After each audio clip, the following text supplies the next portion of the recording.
by the rivers of Babylon.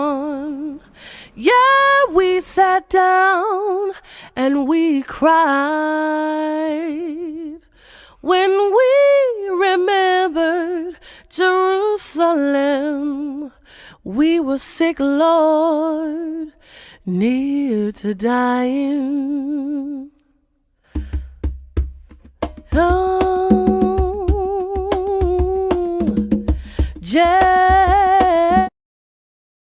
bye.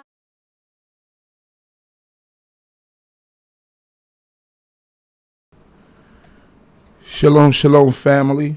Shalom.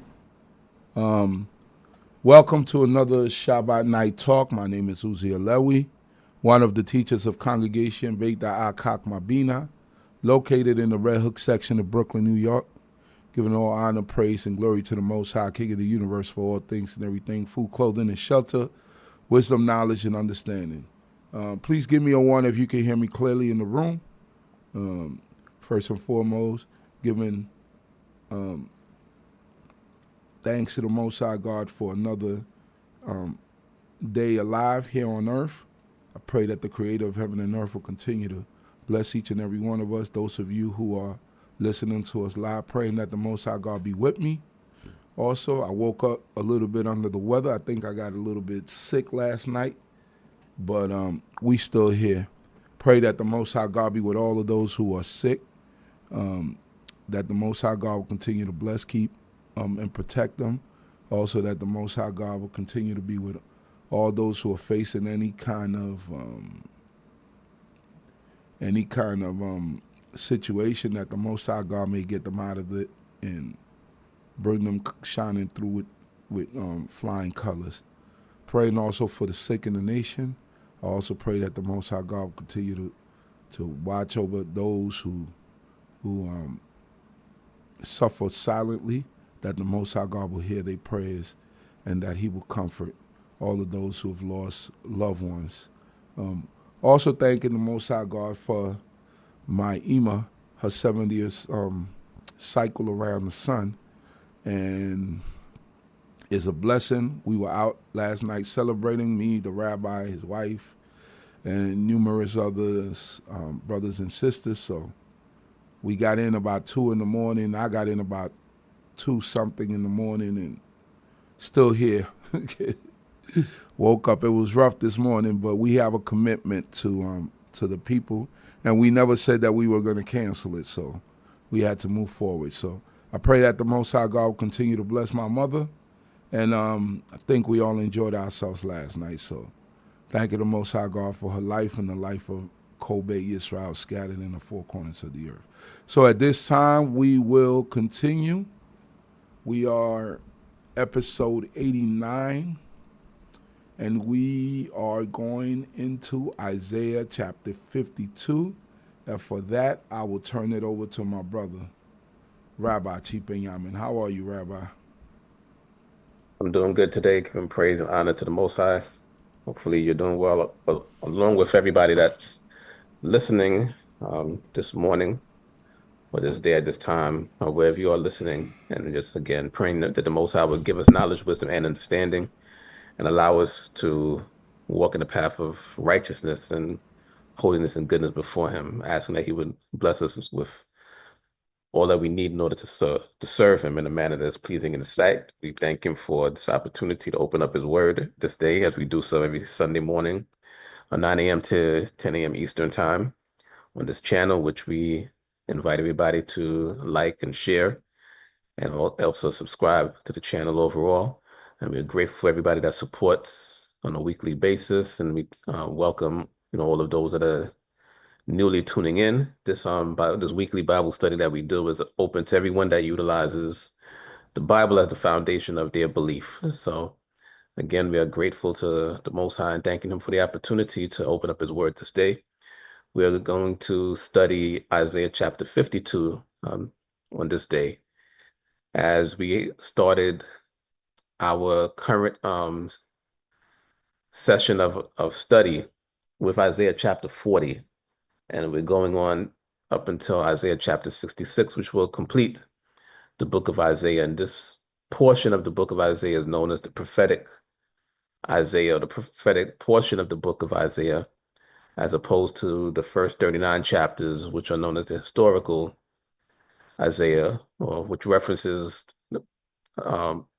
history all throughout, as the prophet Isaiah is speaking to the children of Israel, primarily to the southern kingdom, the kingdom of Judah, during his tenure as a prophet. So we've been focusing again on the latter part of the book of Isaiah from chapter 40. And so we're going to go into Isaiah chapter 52 today as we continue on with our series of discussions on the book of Isaiah. So again, we do invite everybody to share and invite and subscribe, so that if you have any questions or comments, we normally spend about 20 to 30 minutes of the Bible study on the subject of the day, and then open up the rest of the hour for questions and comments from those that may have any. So again, just subscribe, and we want to hear from you as well, for your comment, hear from you in regards to your comments as well as your questions. So we're going to go into the book of Isaiah chapter 52, which starts off by saying, "Awake, awake, put on thy strength, O Zion, put on thy beautiful garments, O Jerusalem, the holy city, for henceforth there shall no more come into thee the uncircumcised and the unclean.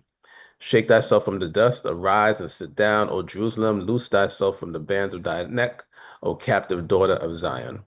For thus says Jehovah, you were sold for naught, and you shall be redeemed without money.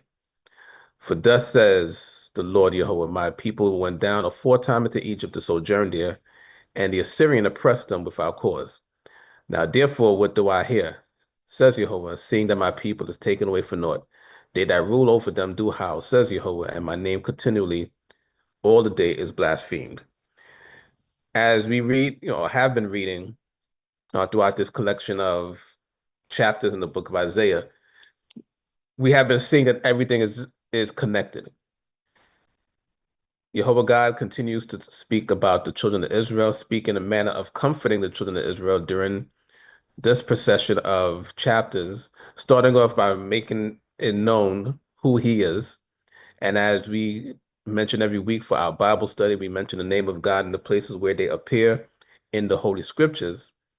So in your English translations, where you would see the words, the Lord being all in capital letters, or sometimes you may, depending on your translation, just have the capital L for Lord, in reference when it says the Lord in your English translations, in the Hebrew text, which is the reason why we do have the Hebrew text on the screen.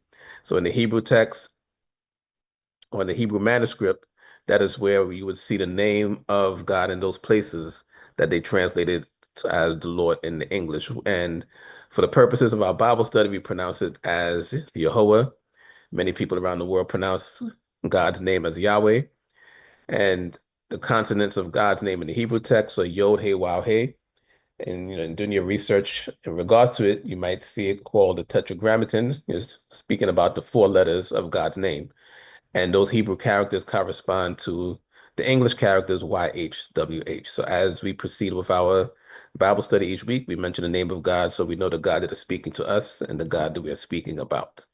And it was mentioned various times in the earlier parts of our Bible study for this session of Isaiah, from chapter 40 onwards, where Jehovah God mentions his name. He mentions that he doesn't share his glory with anyone else.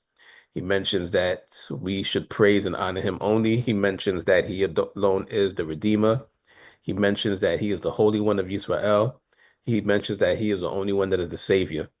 So, when we get to the conclusion of our discussion of the book of Isaiah, we'll actually wrap up all of those things and speak about the various times that Jehovah God made claims to his own name, and also the amount of times that he references the children of Israel as his servant and as the one that he is going to redeem, or even as we read it from the perspective of Isaiah, that will be redeemed from the captivity of Babylon, which was followed by the captivity of the Medes, followed by the captivity of the Persians. And then during that time, the children of Israel were allowed to return to the land to rebuild Jerusalem and rebuild the house of God. So earlier on, a few chapters earlier, it was speaking about Babylon, and God was speaking about Babylon, which he used to take the children of Israel, again, primarily the southern kingdom, the kingdom of Judah, into captivity.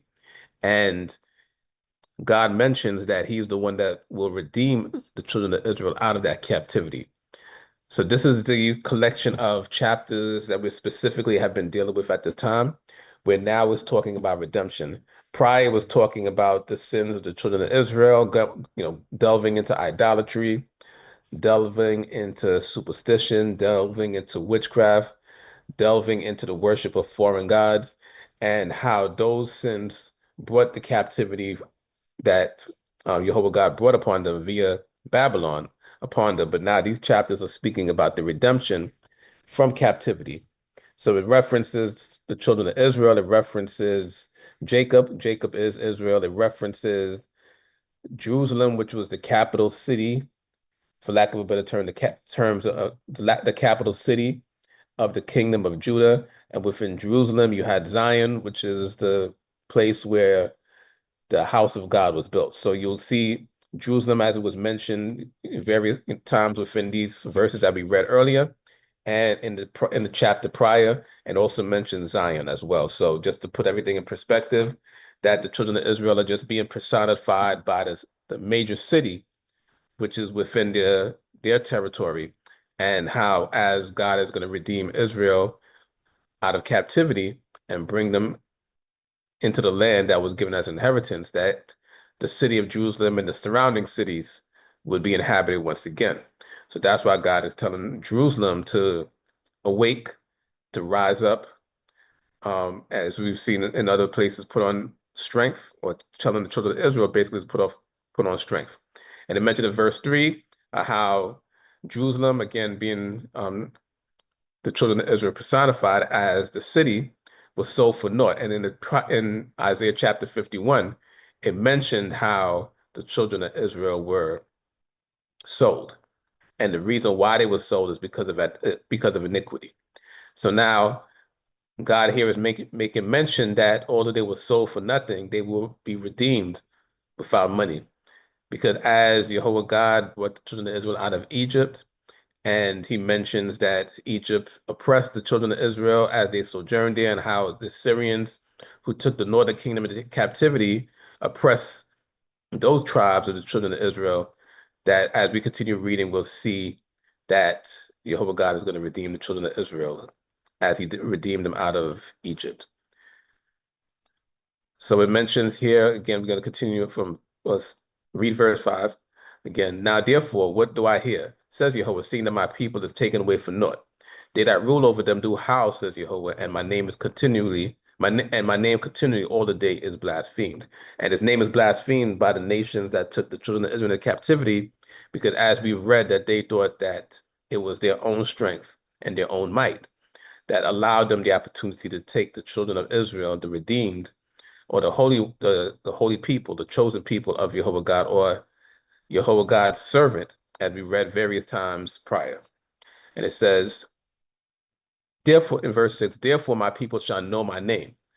Therefore they shall know in that day that I, even he, spoke, behold, here I am. So when the children of Israel are redeemed and are coming out of the captivity, then they will know the name of Jehovah God again. And the terminology of knowing God's name is the manifestation of the promises that he has spoken about. So once to be acknowledged that Jehovah God, as the creator of the heavens and the earth, he knows the future as well as the past. And so he's not dwelling within any particular time frame. So he's able to speak about future events, which is another theme which has been spoken about in the chapters prior to this. So as the manifestation of the events that he spoke about occur, then the children of Israel will realize his name at that point, because no one else is able to speak about future events. Verse 7, it continues saying, how beautiful upon the mountains are the feet of the messenger of good tidings, that announces peace, the harbinger of good tidings that announces salvation, that says unto Zion, thy God reigns. Hark thy watchmen, they lift up the voice, together they do sing, for they shall see eye to eye, Jehovah returning to Zion. Break forth into joy, sing together, you waste places of Jerusalem, for Jehovah hath comforted his people. He has redeemed Jerusalem. So Jehovah God is prophetically speaking and, utilizing the prophet Isaiah to speak about the redemption of the children of Israel. And also another theme that has been within these collection of chapters that we've been reading, and also as we continue on, is that Jehovah God is comforting the children of Israel during their service of captivity in foreign nations, and how Jehovah God is, speaking to the children of Israel and telling them to focus on him so that they can be comforted throughout the pain and throughout the captivity, throughout the travail that they're serving. In verse 10, it says, Jehovah has made bare his holy arm in the eyes of all the nations, and all the ends of the earth shall see the salvation of our God. So now the children of Israel is saying that the nations of the earth will see when Jehovah God, reveals himself to all, and as he's redeeming the children of Israel out of captivity. Depart ye, go ye out from thence. Touch no unclean thing, go ye out of the midst of her, be ye clean, for ye that bear the vessels of Jehovah. For ye shall not go out, for ye shall not go out in haste, neither shall you go out by flight. For Jehovah will go before you, and the God of Israel will be your rear reward. So, same way as the children of Israel came out of Egypt, and Jehovah God is the one that delivered the children of Israel at that time, bringing them out and going before them in that generation and protecting them from behind. And as we know about the splitting of the sea, and the children of Israel were able to go out, that the children of Israel coming out of captivity won't have to worry about fleeing, because Jehovah God is the one that will protect them. He's the one that will guide them, leading them in the front and in the direction that they're going to, and protecting them from behind from any enemies that may possibly be trying to bring the children of Israel back into captivity or just attack them for no reason. So the children of Israel will not have to worry at that time, for the redemption. Then verse 13, behold, my servant shall prosper. He shall be exalted and lifted up and shall be very high. And we know from what we've been reading from the prior chapters of Isaiah that the servant of God is the children of Israel. So as we are reading about the servant here, again, it's the children of Israel. So again, it says, behold, my servant shall prosper. He shall be exalted and lifted up and shall be very high. Of course, and this is because the children of Israel will be coming out of captivity, out of the hands of the foreign nations. So therefore, they will be lifted up as Jehovah God is delivering them from captivity. According as many were appalled at thee, so marred was his visage, unlike that of a man, and his form unlike that of the sons of men. So shall he startle many nations. Kings shall shut their mouths because of him. From that which had not been told them shall they see, and that which they had not heard shall they perceive. So again, these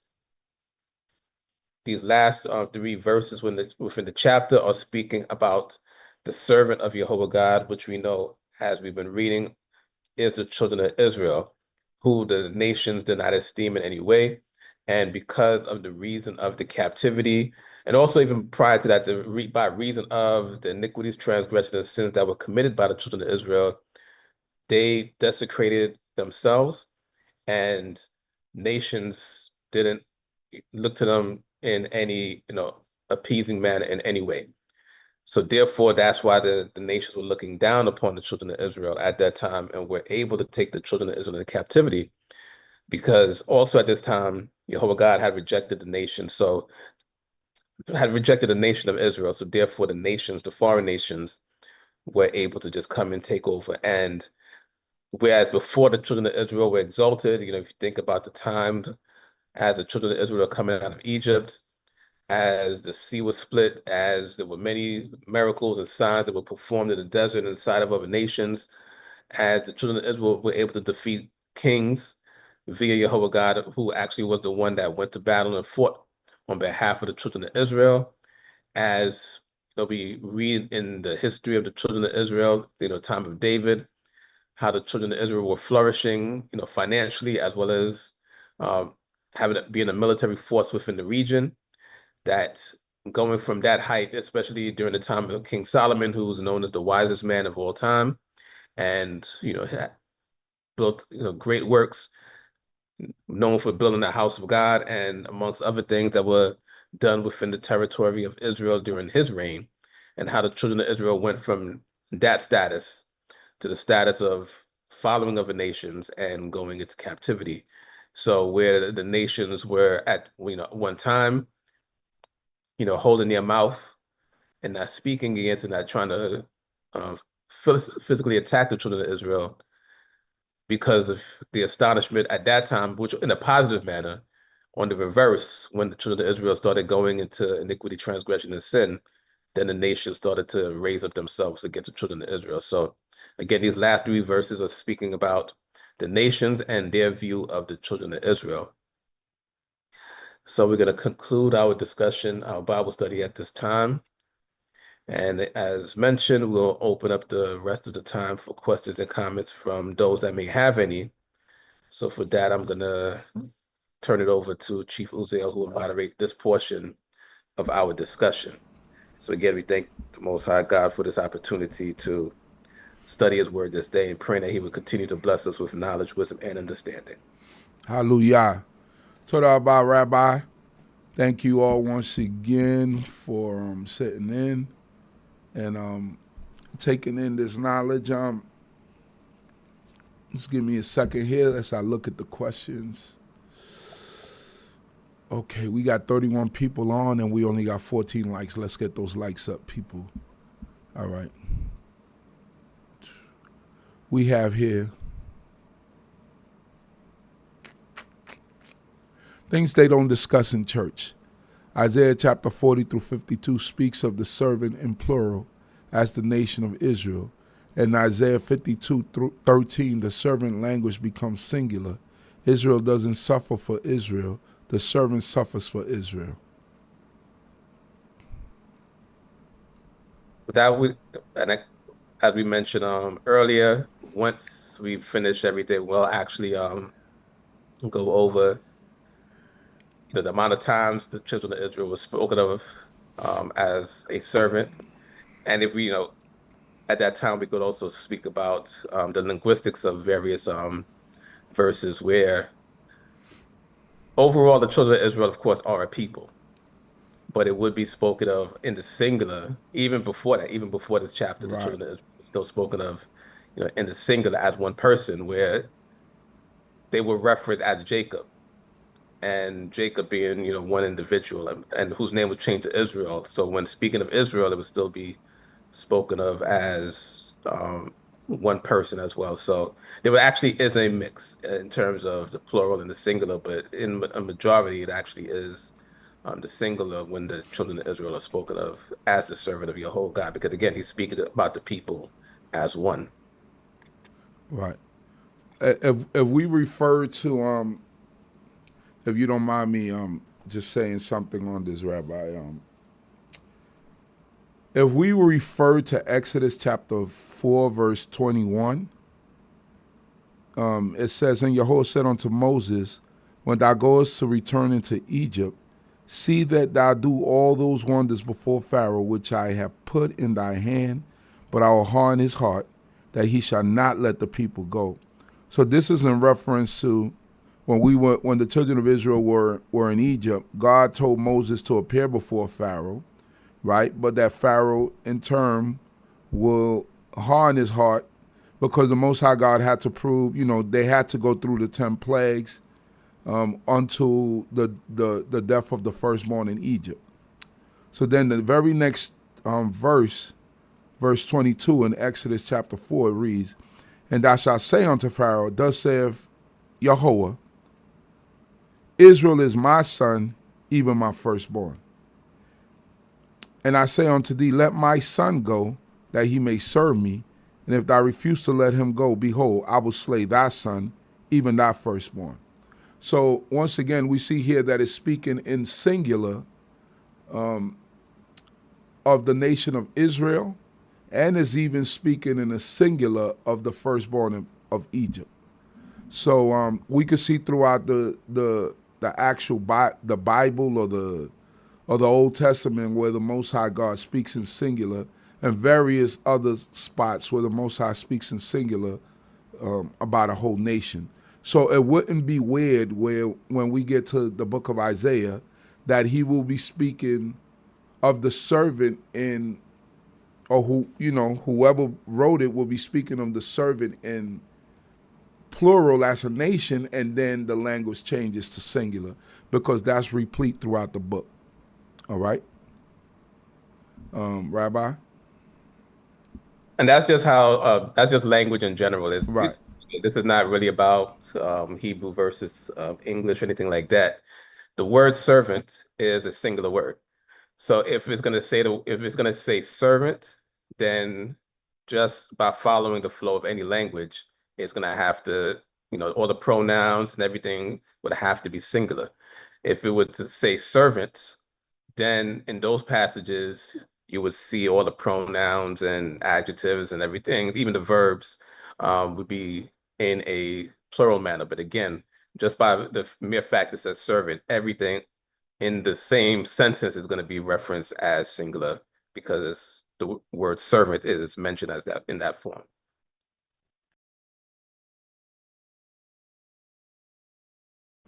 Absolutely.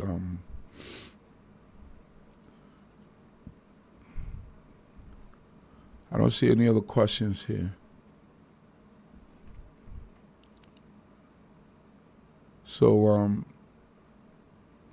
if you don't have any other questions on the topic, you can ask questions about any other thing that you would like to at this time.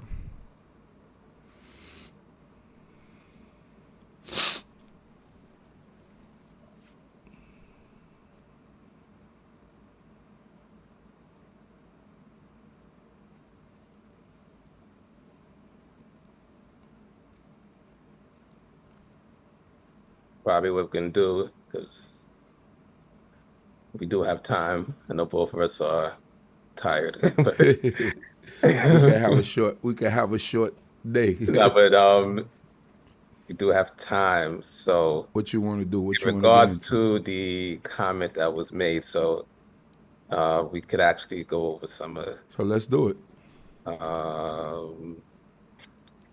and we might actually have to, let me see. So Isaiah, He says in Isaiah chapter 52:7, the feet of prophets never brought good news to the nations. Example, Jonah protested to Assyrians in verse 15. Sprinkling many nations was done by Yeshua. so I'll start back with the previous comment, then we get to that one. Right. I'll probably just do maybe 2 or 3. So Isaiah chapter 41, verse 9. Actually, we'll start from 8. But thou, Israel, my servant, Jacob, whom I have chosen, the seed of Abraham, my friend, thou whom I have taken hold of from the ends of the earth, and called thee from the uttermost parts thereof, and said unto thee, thou art my servant, I have chosen thee, and not cast thee away. So in verse 8 and 9, the children of Israel are referred to as the servant of God, specifically again in verse 8. And when it says my servant, again, as we just mentioned, the word servant is singular in English, and the same word where it says avdi in Hebrew, Eved is Hebrew. So avdi is my servant, as opposed to avdai, which would be my servants. So again, even in this verse here, English and Hebrew, so the servant is singular, or Jacob or Israel is being referred to as the servant in the singular. So again, where it says Avdi, my servant, where it says in this Bechadatika, coming from Bechada choose. So where in the English where it says whom I have chosen. In Bahatika is where I have chosen you, as opposed to Bahatikem, which would be I chose you all in plural.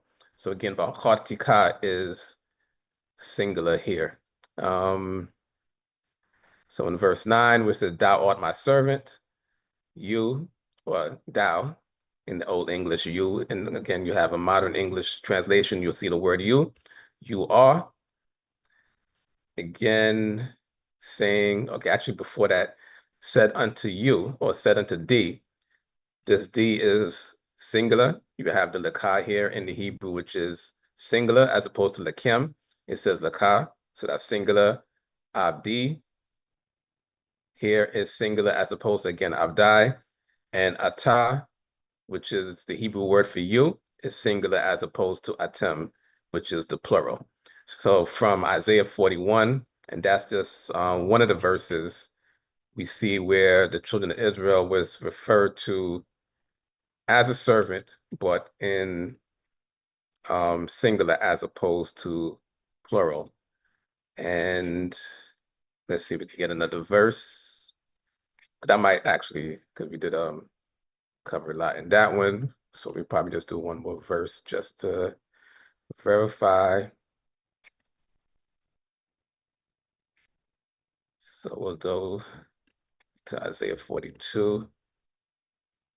And just picking some verses where it mentions the word servant, but also talks about the children of Israel specifically. So this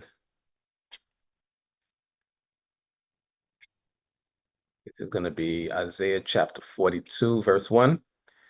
So continuing from the same theme of the prior chapter, behold my servant whom I uphold, mine elect in whom my soul delights. I have put my spirit upon him.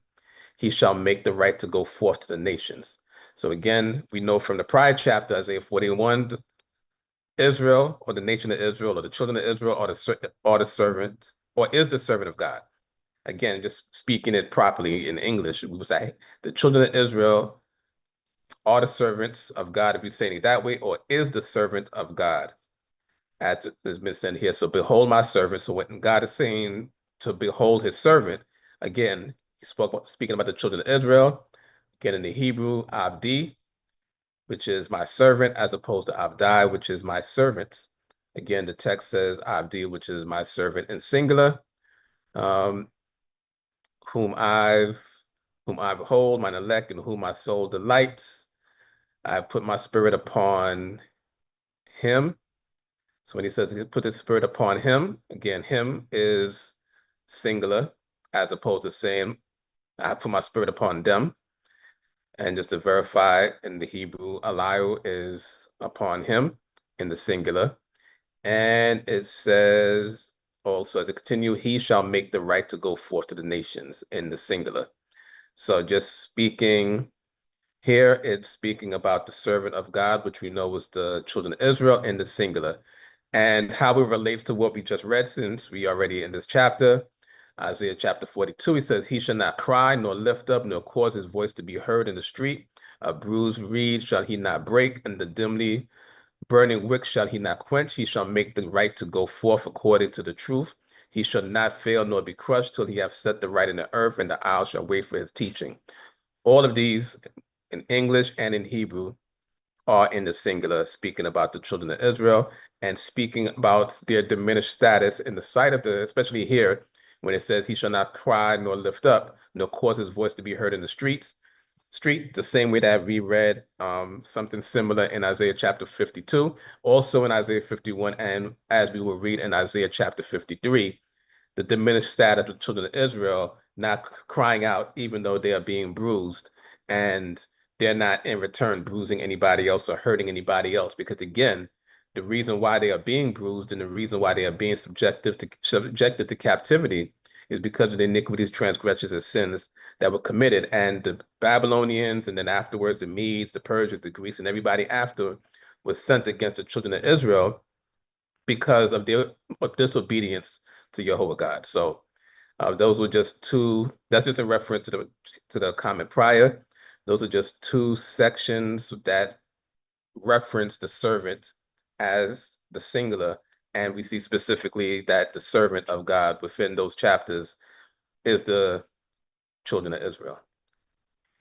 And in reference to, actually, we'll stay in that chapter while we're there and before we go on,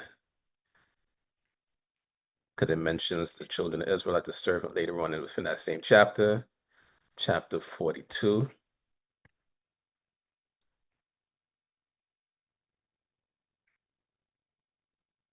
Where it says in verse 19, who is blind but my servant, or deaf as my messenger that I send? Who is blind as he that is wholehearted, and blind as Jehovah's servant? And again, we know that that's Jehovah's servant is the children of Israel. Again, in the English and in the Hebrew, it's all in the singular. But it also, as mentioned earlier, that they would not a bruised reed with the servant not crush.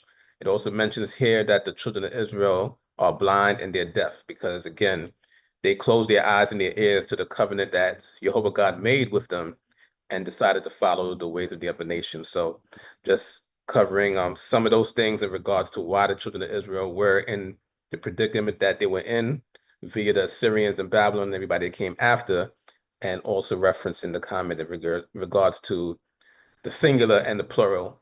But all throughout, it's been consistent from Isaiah chapter 41 up until now that the servant of Jehovah God is the children of Israel, and it's all in the singular. So in regards to prophets giving good tidings, your prophets are not just sent to just give bad news. The chapters of Isaiah actually, or the chapters we've been going in the book of Isaiah is actually the prophet Isaiah comforting the children of Israel. So Jehovah God has been sending actually good tidings in the chapters prior to comfort the children of Israel. And as we continue reading on in the next few chapters specifically, that comfort will continue to be spoken. So yeah, Isaiah wasn't, prophets weren't only just sent to speak about bad news, but to speak about good news as well. Moses is a prophet. He was sent to the children of Israel to give the good news or the good tidings that Jehovah God is going to come to redeem them. So from Moses and even on afterwards, prophets have been sent. Prophet Ezekiel, even though the children of Israel were in Babylon, the latter chapters of Ezekiel, which is something we might not do that immediately, but those latter chapters of the book of Ezekiel from chapter 40 onwards are speaking about good news and the good tidings that's going to happen for the children of Israel when Jehovah God redeems them. The book of Zechariah speaks about the redemption of the children of Israel. Disconnected or something. I don't know what happened. We still on live though. Okay. Yeah. I mean, just the last point you were making when it cut off, because it cut off on both of our ends. All right. So he says here in 52:7, the feet of the prophet never brought good news to the nations. Example, Jonah protested to the Assyrians. In verse 15, sprinkling many nations was done by Yeshua. Yes, I don't know if that part was heard by everybody out there, but what I was saying is that prophets don't only give bad news. From Moses going into Egypt, being sent by Jehovah God, he brought good tidings. No, but he's talking about to other nations. So, for example, to foreign nations, okay. Yeah, to foreign, like prophets never brought good news to foreign nations. Not as far as Israel. He understands that part, right? But he's saying to foreign nations. But I think it's in the book of Jeremiah where it says that the top of the mountain of the Lord house should be a house of prayer for all people. Am I correct? In Isaiah, that's in Isaiah. We'll get to that. Right. And also in the book of Micah. Yeah, that's good news to the nations, because at the end of it, it says that everyone should come to the house of the Lord, to the top of the mountain, to the house of the Lord. I don't know if you could find a precept. So that's good news to the nations. That's a example of the prophet bringing good news to the nations. or speaking in good terms about the nations, right? And there's going to be other play, but those are two. Those are two good places. Yeah, Isaiah chapter 56. Because again, as we've been reading throughout these chapters, it's speaking about the children of Israel, not just serving Jehovah God directly, but also being a servant, or being a light. Sorry, being a light to the nations. And being a light to the nations is basically the children of Israel giving good news. Now, the reason why we're going to read much more bad news being given to the foreign nations is because the nations were basically used by Jehovah God to take the children of Israel into captivity. So those nations, specifically Babylon, and the various nations in the surrounding area, were used as, again, the whipping stick, so to speak, by Jehovah God for the children of Israel. So because of what they did to the children of Israel, God is going to speak about the things that are going to happen to them. But even after that, after the redemption of the children of Israel, also speaks in the book of Ezekiel, when the children of Israel returned to the land. And this is in probably Ezekiel chapter 47, 46 or 47. I could actually look it up as well, but I'm leaning towards 47, that even within the territory of Israel, there'll be sections that would be carved out of the land for foreign nations to dwell amongst the children of Israel. So it's not just about death and destruction to the foreign nations. The nations that put their hands upon the children of Israel, they're going to get judgment for what they've done. But being a light to the nation, as the children of Israel are, is basically giving good news to all of the nations. And as you mentioned, is Isaiah chapter 46, sorry, Isaiah chapter 56. And put that up as well. Verse 7, it says, "Even them will I bring to my holy mountain and make them joyful in my house of prayer. Their burnt offerings and their sacrifices shall be acceptable upon mine altar, for my house shall be called a house of prayer for all peoples." So that's the verse that Chief Uziel was just mentioning. And also that's it should actually be the same chapter. Actually, this entire chapter is good news for the nations, because it's Right. so thus says Jehovah, keep ye justice and do righteousness, for my salvation is near to come, and my favor to be revealed. Happy is the man that does this, and the son of man that lays hope fast by it, that keeps the Sabbath from profaning it, and keeps his hand from doing evil. Neither let the alien, and the alien, of course, is a foreign nation, neither let the alien that have joined himself to Jehovah speak, saying, Jehovah will surely separate me from his people. Neither let the eunuch say, behold, I am a dry tree.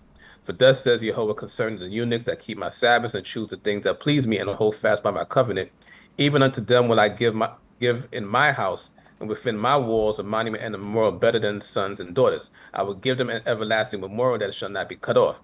Also the aliens that join themselves to Jehovah to minister unto him, and to love the name of Jehovah, to be his servants, everyone that keeps the Sabbath from profaning it and holds fast by his covenant, even them will I bring to my holy mountain and make them joyful in my house of prayer. Their burnt offerings and their sacrifices shall be acceptable upon my altar, for my house shall be called a house of prayer for all peoples. So that's what led up to the verse that we read, that once those nations are following the covenant of Jehovah God, they will be able to worship Jehovah God along with the children of Israel. So that was actually an excellent chapter to bring up, because that actually speaks about positive things for the children of Israel. Yeah, I mean, things they don't discuss in churches. I get it. A lot of times, we want to make things fit where they can, and with some of these verses in the Bible or in the Old Testament are kind of obscure, and we can't understand them. So we try to make everything fit. But I do want us to understand one thing. What we know as the Old Testament was written before the New Testament, right? So there was already a foundation that could be that could be used to create a narrative, and I'm going to just leave it at that, because I don't want to get into a whole discussion about it. But there was already a template to create a narrative to allow pieces to fit. What we're saying in a nutshell is that there is, regardless of what you believe, who was here, who wasn't here, what is more important than the Most High God? What is more important than the creator of heaven and earth? What is more important than the one that said, hear, O Israel, the Lord our God, the Lord is one. It says, Shema Yisrael, Yehovah Eloheinu, Yehovah Echad. Nothing is more important than that. That is our whole point. So we could put everything to the side. We could, I don't want to sound disrespectful, but we could put Moses, Aaron, everybody to the side and only concentrate on Yah. And guess what? We would be safe. We wouldn't be blaspheming. You know, once we begin to give his glory and praise to anything else, then that's when we fall into trouble. Say he's a jealous God. So, let me see here.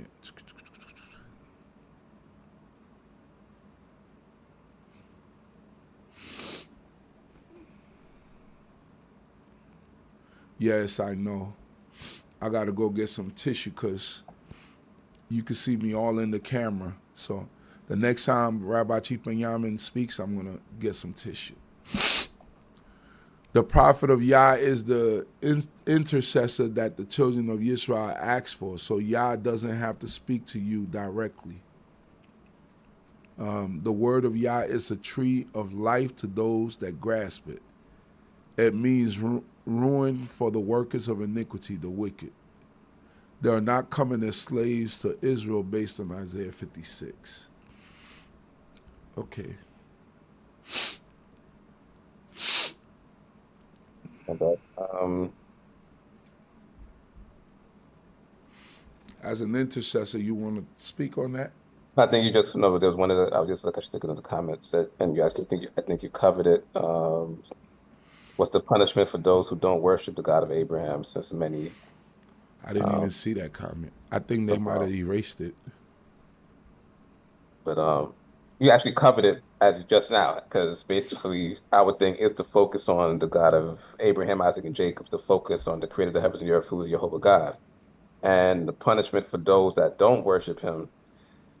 Under a society that under the society of the children of Israel that are following Jehovah God strictly, we would read that the punishment for those that worship idols or worship foreign gods would be death.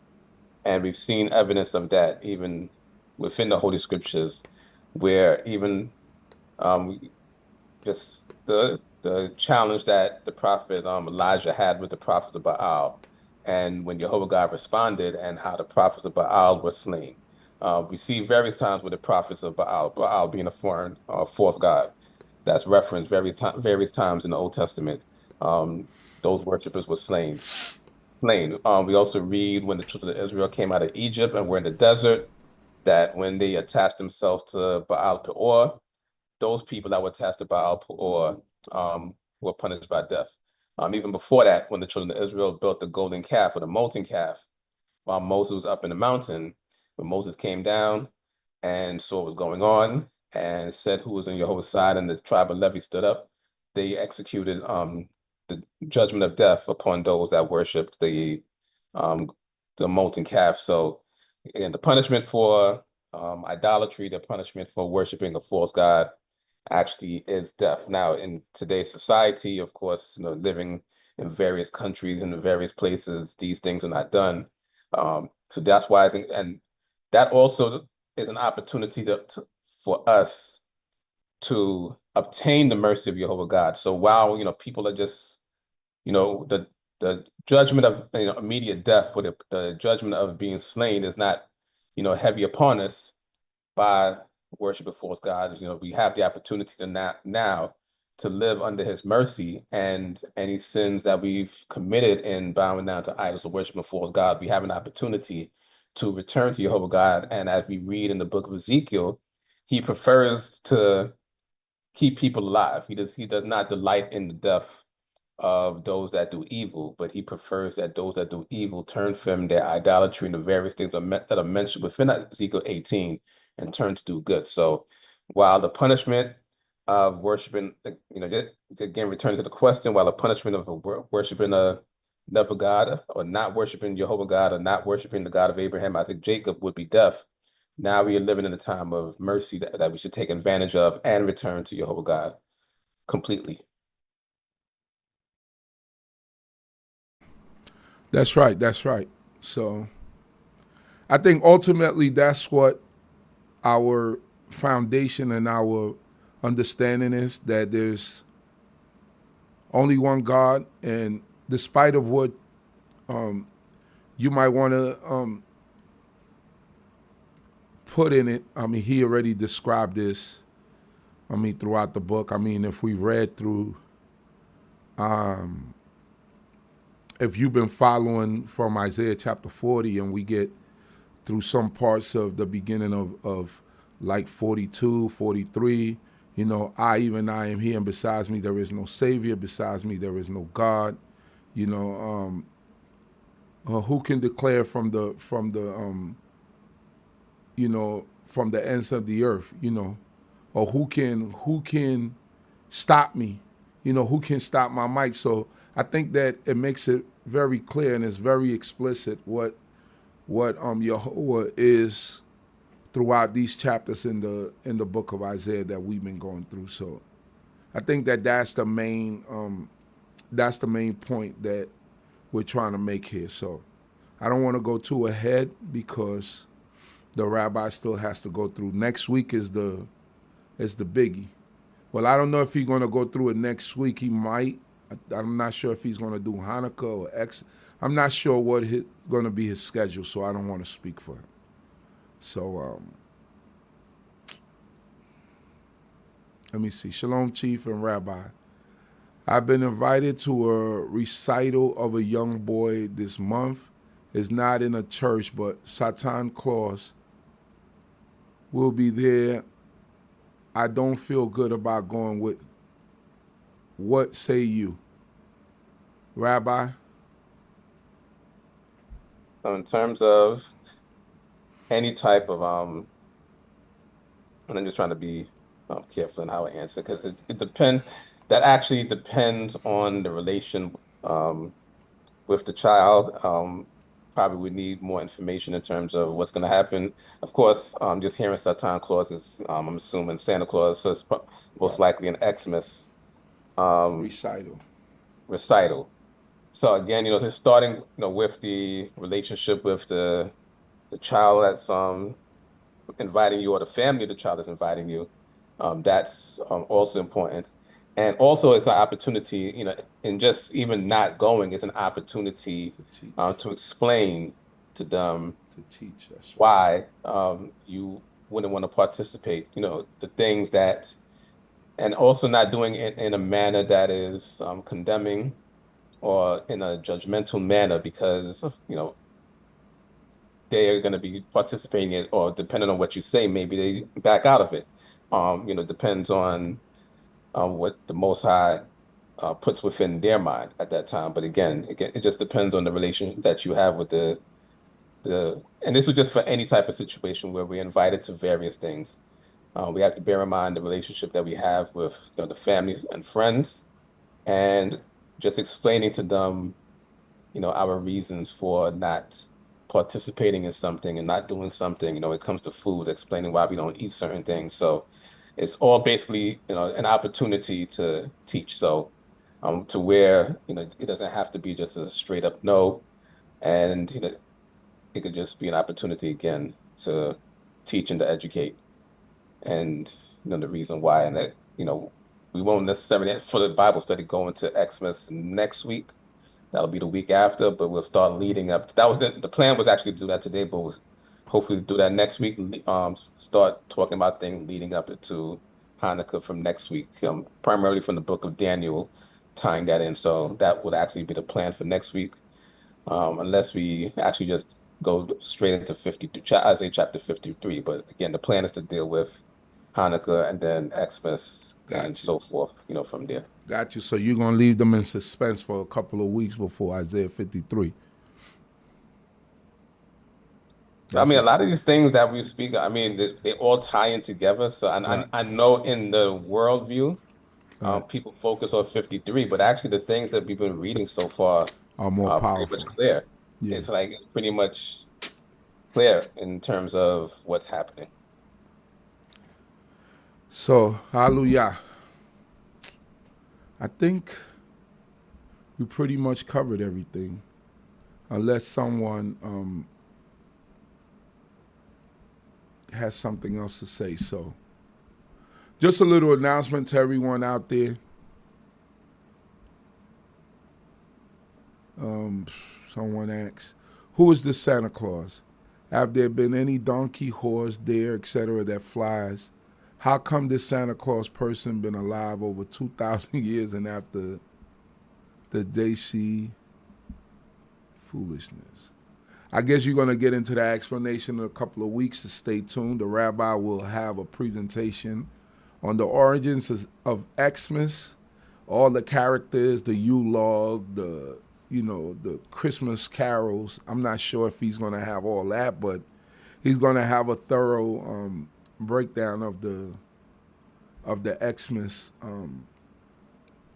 celebration and why it's celebrated and all of those Certain things. elements and things like And that, and things elements. that people don't need to be concerned about as well, because and this is just on the jovial side. If you like drinking eggnog, it's actually just a winter drink. So, we probably get into things that are actually Xmas and things that are actually not. But of course, in regards to caution during the season, yeah, it's good to stay away from all things. But again, at the same time, just on an intelligent manner, at the same time jovial, we have to make a difference between what is actually Right. pagan, what is actually Xmas, and what is not. So. Yeah. Okay. So thank you all once again for tuning in. We appreciate all of your support. Just a couple of announcements for those of you that don't know, might not know. On Shabbat night, meaning Friday nights, we usually are on the Uzi Lewy channel. Well, not we. I'm on the Uzi Lewy channel. I have my own personal channel. You could come if you don't know about it. You could come and log in. We started back doing the discussions, and I play music, praise to the Most High. So you could come and check that out if you don't know about that. So that's on the Uzi Lewy channel. Just go there right now, subscribe, and hit the notification bell so that whenever a video is being streamed or any kind of premiere is happening, you will be notified. All right? And you won't miss out on anything, just like the same thing with this channel. So for those of you who might be looking for the things and didn't know, the Uzi Lewy channel every Friday night. All right? Also, like to thank all of you again, once again. And like I say weekly, we don't ask you to pay to get this information, but we do ask for donations. So if you find it in your heart, you could donate to us on any one of these platforms, Cash App, PayPal. You could scan the QR codes and donate to us. No donation is too small. No donation is too large. Only the limit that these apps give you. You know what I mean? So if you want to make a large donation, it's okay. If you want to make a small donation, it's okay. So if you don't know how to operate with the QR code and scanning it with your cell phone camera, then you can go to, for Cash App, money symbol BEITDACOBI. That's money symbol bait.kobe. You can also go to the PayPal app and type in our email address, info@baitdcb.org. That's info@beitdcb.org. You can also use that same email address for Zelle. All right? For PayPal and Zelle, that's my sister, the admin on the room, Sister Ikanzi, just typed in everything. So we thank all of you. We thank each and every one of you for joining us. And I pray that the Creator of heaven and earth will continue to bless us all and watch over us and protect us. As I say these words, Let me jump in real quick. Okay, no problem. just went back and just saw another comment, and I'm missing they these are comments. they are Comments or they questions? are they are a subscriber, so I don't I'm not gonna assume that they are a troll or someone that's spamming. But where they Colin Pierce says Hebrew Israelites or the devil, do we just I want more context in terms of why um you would think so, and hopefully we can convince you otherwise if you're not Colin a who? spammer or a troll, because Oh, I we want see. to Yeah. make sure that people. I mean, we know that people have bad thoughts or bad ideas, whether it's about Israelites or any type of faith, but we want to be able to, at the same time, defend any position as well, and not leave, let anybody go off, whether it's a bad encounter or whatever it is. We just want to be able to explain. So we just, if possible, get more context or more explanation um, in a nice manner on why the thought of Hebrew Israelites or Israelites being the devil. If they're still on, they could give them like 2 minutes to give a response. So that way, hopefully, we can rebuttal that I and don't even see that on the. explain our position. What's the So, person's name? Colin Pierre. Colin. And this comment came around what time? Like Um, later? no, actually, not too long ago. Not too Not too long ago. far up from when the Cash App and everything was given. See Naomi Walters, Sister Unless Abby. unless you have to do that, see all comments, see all messages as opposed to top messages. Maybe that'll. See all messages. Maybe that's what I got.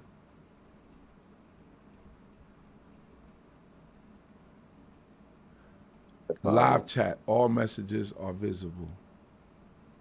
Yeah, But if they're not there, then we can close out. But I just wanted to get. Yeah, I don't see nothing here about devil. I think maybe. Yeah, I don't see that.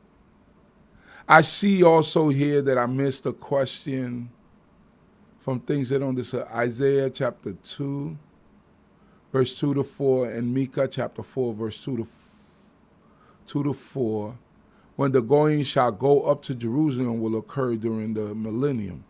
So was Zechariah 8:23 when 10 different going languages will go with the Jew. I don't understand that question. So that's probably, well, that sounds more like a comment. Right. So where the previous comment was that there's nowhere written in the Holy Scriptures where, in the historical aspect of Israel going forth, or the prophets of Israel going forth to the other nations to speak about good tidings. Right. And what we were referencing is that prophets actually do speak good tidings about the nations, but sounds like this comment is saying that these are things that are going to happen in the future as opposed to things that already happened historically. So in regards to that, because Israel was following other nations, they didn't go forth and do the things that they were supposed to do. So that would basically be the answer in regards to that. Being a light to the nation is speaking about what the children of Israel were supposed to do, but is not something that actually was done. So we do acknowledge that these are things that will happen in the future, but the good tidings have already been spoken even before they happen. So the prophets, in a sense, have gone forth and spoken good news and good tidings about other nations. It's just that the children of Israel, being in captivity, has not taken advantage of the opportunity to do so.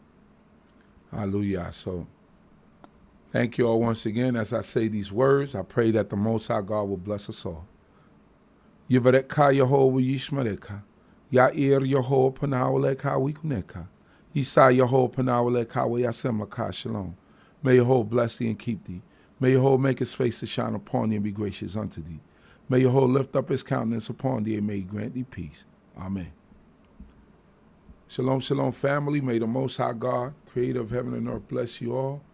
Until the next time, I pray that the Most High God be with you all. Shalom, shalom.